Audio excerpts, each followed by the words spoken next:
It's 12:30 a.m. After a night out for dinner, you go to bed. 9 a.m. hits, and you're broke. No, you didn't spend your life savings, and no, you weren't robbed, at least not technically. But the money in your account isn't worth what it was worth yesterday. Worse yet, your future income gets slashed in half. Every dollar in your account goes half as far as it used to, and your $4,500 a month that used to cover $2,000 in food and rent now can't even cover the $4,860 it costs for the exact same thing a day later. Well, not as fast as a day. This was the reality for many in Argentina over the past 5 years. From 2020 to 2025, the price of a Big Mac has skyrocketed from $2.85 to $6.95, or in real terms, 243% inflation on basic goods and services over a 5-year period. This begs the fundamental question: why is this even possible within our modern economy? By the end of this lesson, you should be able to understand the implications and arguments for currency systems, to explain the history of monetary exchange, and finally, to define the role of the IMF today. Today, the dollar is valued using a floating or constantly changing exchange rate based on interest and inflation rates that drive supply and demand. This allows for these kinds of wild fluctuations and is part of the reason why something like this is possible in the first place. But this wasn't always the case. Historically, countries had followed the gold standard, a fixed exchange rate. This meant that no matter what, a fixed amount of money could be traded in for gold, keeping it standard as long as the exchange rate was standard. This also made conversion incredibly easy. If you could pay $20 Canadian for 1 ounce of gold, and only $10 US for that same ounce of gold, the conversion rate for Canadian dollars to USD is simply 50 cents per Canadian dollar. Historically, there's been a mentality that having gold is what it means to be wealthy. Countries should sell or export more than they buy or import, and money will flow into the economy, meaning more wealth. The gold standard reinforced this concept, where when you paid with money, you were trading an equivalent amount of gold. Does more gold or more money mean that everybody has a higher quality of life? Let's think about an isolated example in an auction. Imagine you and one other person attend an auction. You're both given $100 and can't keep it after. There's a brand new TV, an iPhone, and a laptop. At the end of the auction, you both spend X and Y dollars and walk away with your new items. Now, if we did the same thing, but you and the other person got $200 each, what do you expect the price of each item to be? Prices should go up. As there's more money, you should be willing to spend more of it. Put simply, inflation will happen when there's too much money for not enough goods. Going back to money and gold, as a country exports more, they have a higher money supply from gold flowing into the economy, and prices rise similar to the $200 example. Now, let's take that same example, but say we imported a set of earbuds into the economy. Now, instead of 3 items, there's 4 items. When you import, there are more items in the economy, and thus more consumption and what should be more utility. In this example, there are more goods for the same amount of money. However, there needs to be money to spend on these goods, which is sourced from the exports of the country. This process of exporting and importing should eventually result in what's called a balance of trade equilibrium, where exports are equal to imports. Thinking about this objectively as well, you can't consume more value than you provide, at least not forever. While the balance of trade equilibrium still holds today, a little bit of context will help to explain why we no longer follow the gold standard.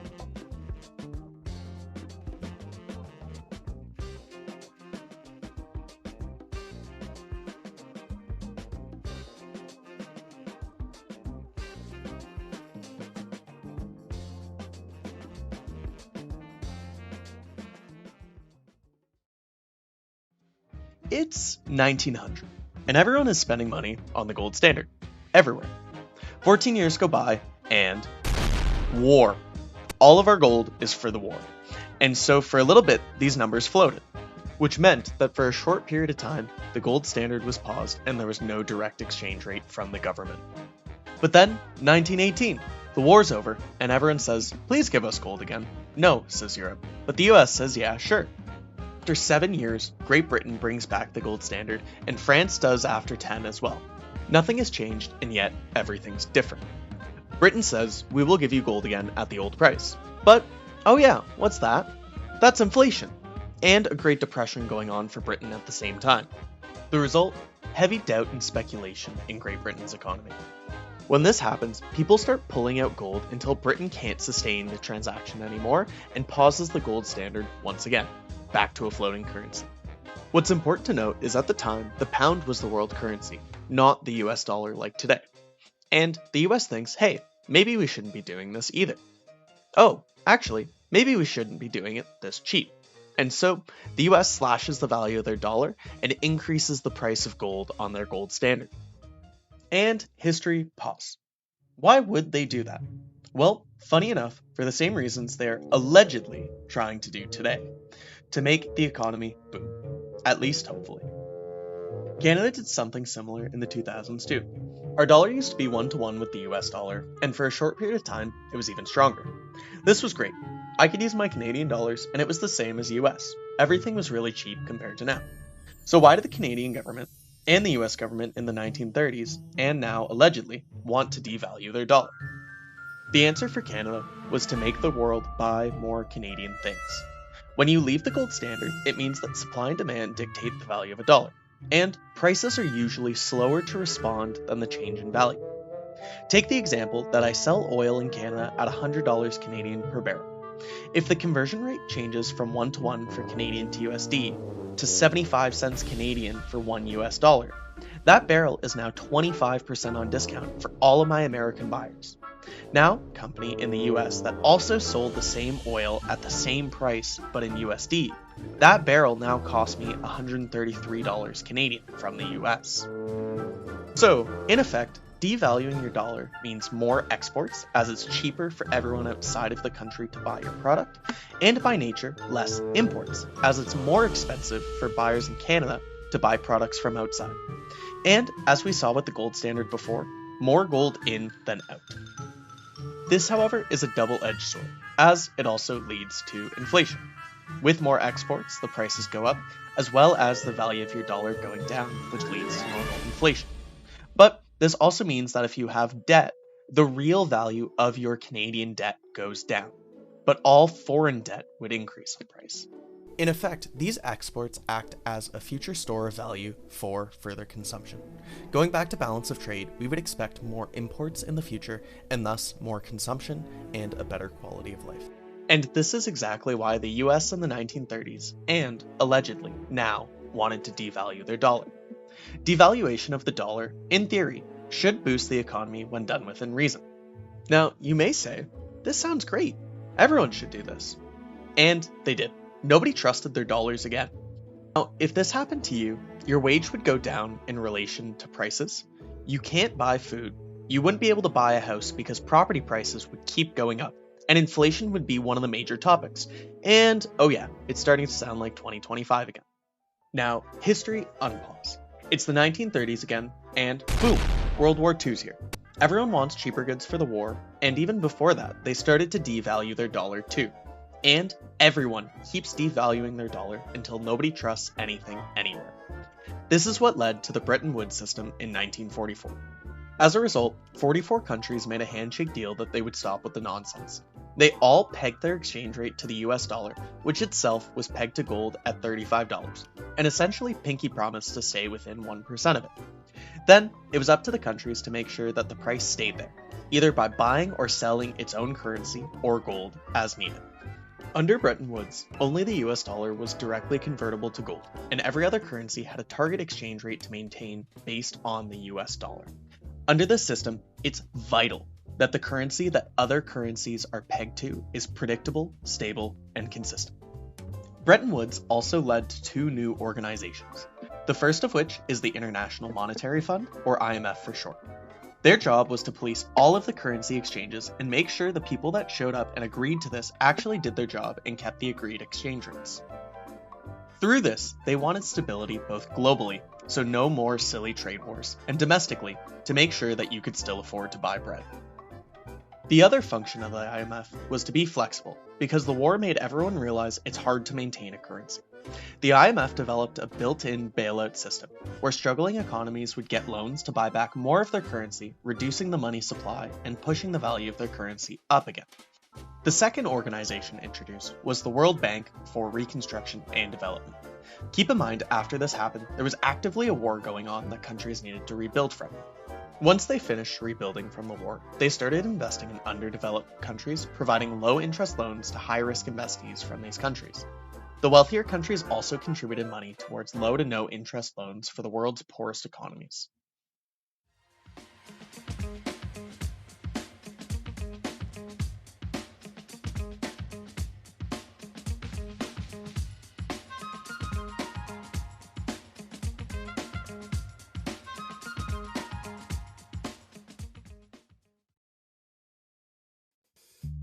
Now, the US has been in an ongoing war and decided to start printing money for its war in Vietnam, devaluing the dollar during harder economic times.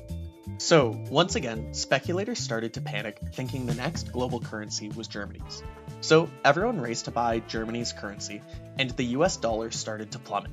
To fix this, the German central bank was forced to buy $2 billion in USD over 2 days to hold their 1% pegged currency amount to the US dollar. As a result, Germany decided to let its currency float. By nature, the US dollar had to be devalued.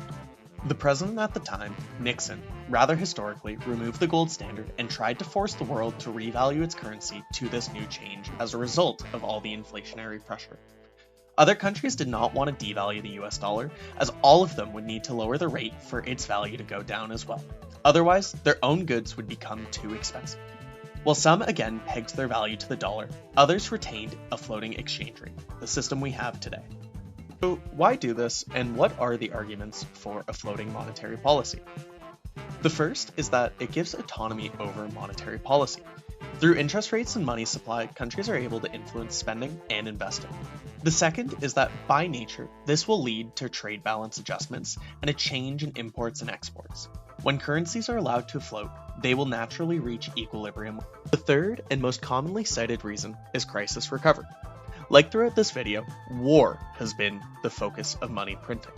If you can start printing money, it allows for ways to deal with crises when handled well.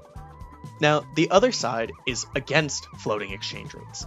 And the first reason is typically monetary discipline, so that governments can't expand their money supplies and take advantage of trade games due to political pressure, like we've seen with the US. Further, under float currencies, speculation can cause heavy changes in the value of currency, both in the short term and in the long term. Beyond that, the third reason is uncertainty around movements in foreign exchange. Supporters argue that international trade and investment would be much more appealing without these frequent changes in exchange rates. The fourth and final major point against floating exchange rates is that trade deficits are determined by the balance between savings and investment in a country, not the external value of its currency. And as a result of this, depreciation directly leads to inflation. With the pegged exchange system no longer existing after the fall of Bretton Woods, why does the IMF still exist today? The IMF exists as a last resort loan for countries in need.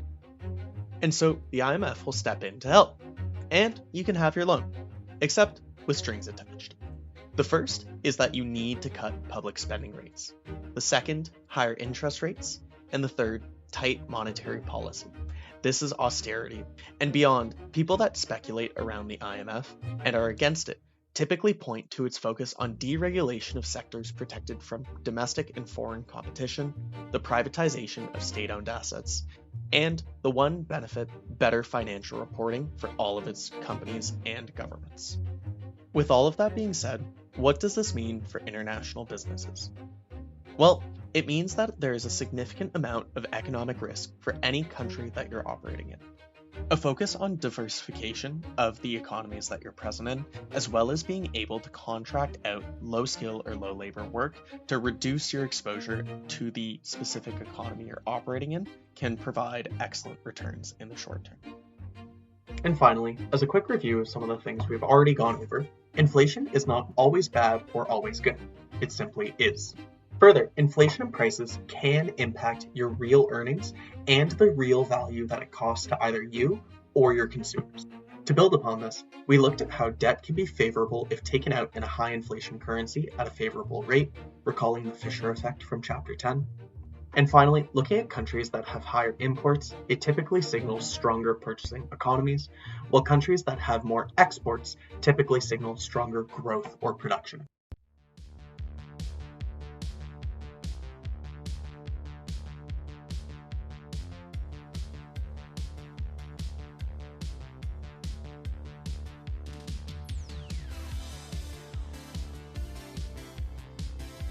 If you've made it this far, you've made it to the end of the Chapter 11 module. At this point, you should be able to understand the difference between a floating versus pegged exchange rate and the arguments for and against them. You should understand what is and the effects of a trade surplus or deficit. You should understand the gold standard, Bretton Woods, the role of the World Bank and the IMF, and the advantages and disadvantages of devaluing a dollar.